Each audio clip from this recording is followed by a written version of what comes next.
Drink of the day is water. Frigid water. Today we're going to talk about setting aside the things that irritate you.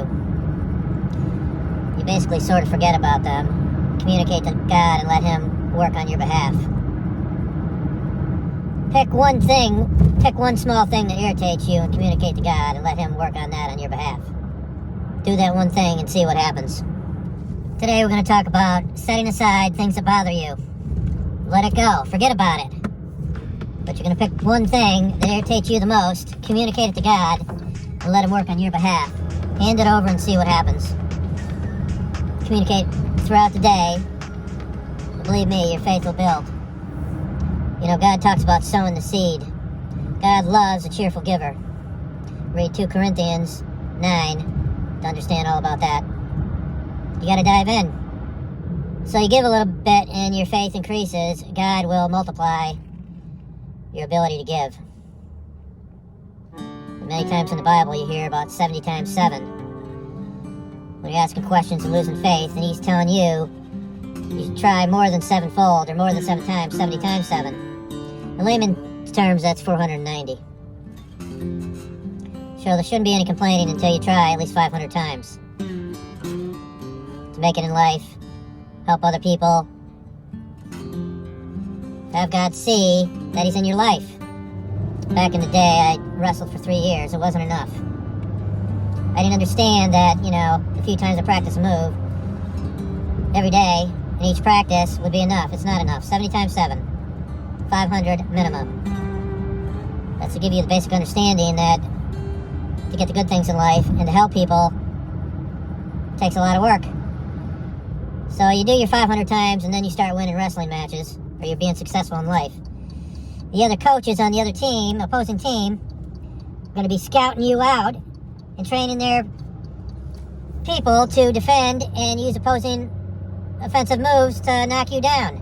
And they're going to work harder.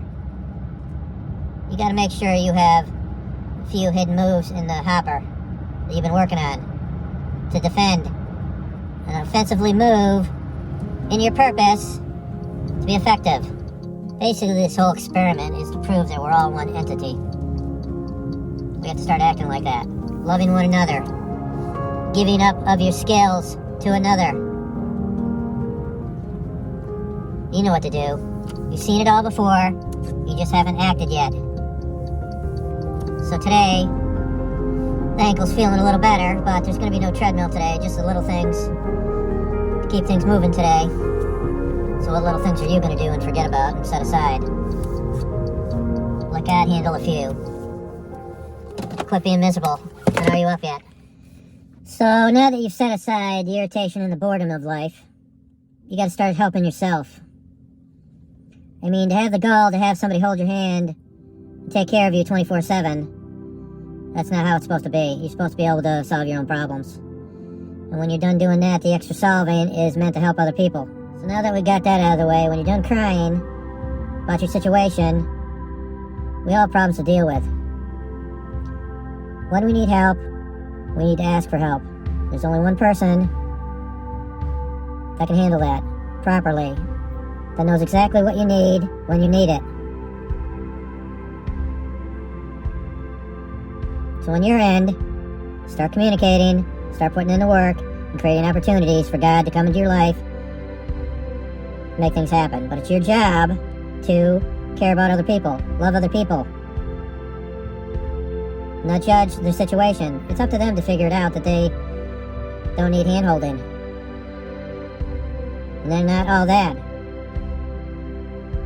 We're all supposed to be loving each other and working together. We're not all that.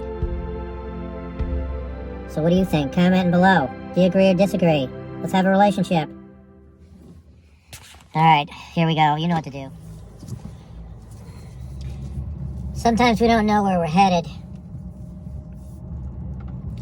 You let God love you. And when you know that love, you start loving yourself so you can love others. And look for ways to help other people and pass your knowledge on to the younger generation. You know you're starting to love yourself a little bit when you can go into a gym not feel bad because of all the other better people or you judge the other people unnecessarily, when you can love yourself and love another, and maybe be comfortable to point out a few things. One thing I noticed, these women that have put in a lot of time in the gym, the prima donnas that are unapproachable, who would never think of talking to anybody, they should turn that around and bring a person with them to help another person, because they've got skills. And they do their exercises a certain way to get certain results. Wouldn't that be awesome to help somebody else? So I got called into work early. So I got about an hour in of lifting. I put the lat pull down 50 pounds again, but I did 20 to 30 reps instead of 40 or 50.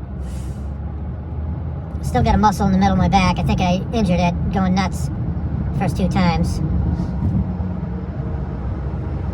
But we got to keep moving forward, improving so we can improve others.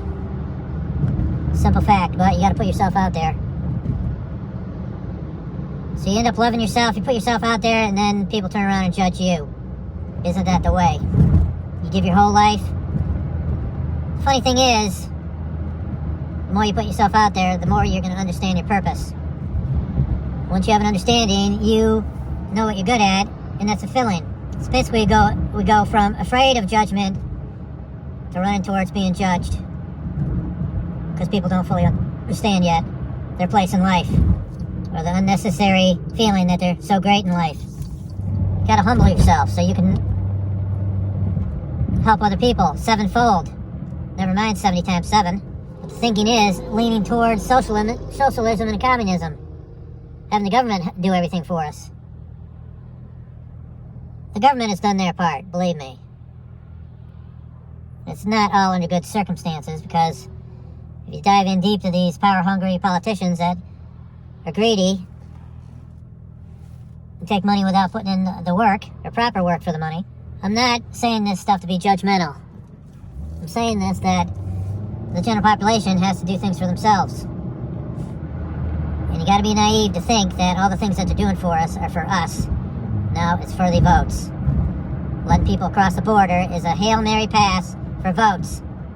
To win that election by a slim margin, all I know is God has things at hand. And maybe this is a big picture test on where our faith, where our attention really is. And sometimes you gotta call a spade, because if you're not aware of your surroundings, you're in trouble. You gotta know you gotta know what you're dealing with. When you see somebody doing the wrong thing or evil, you have to be strong enough and aware of it enough to say, back off. You know what to do. And are you up yet?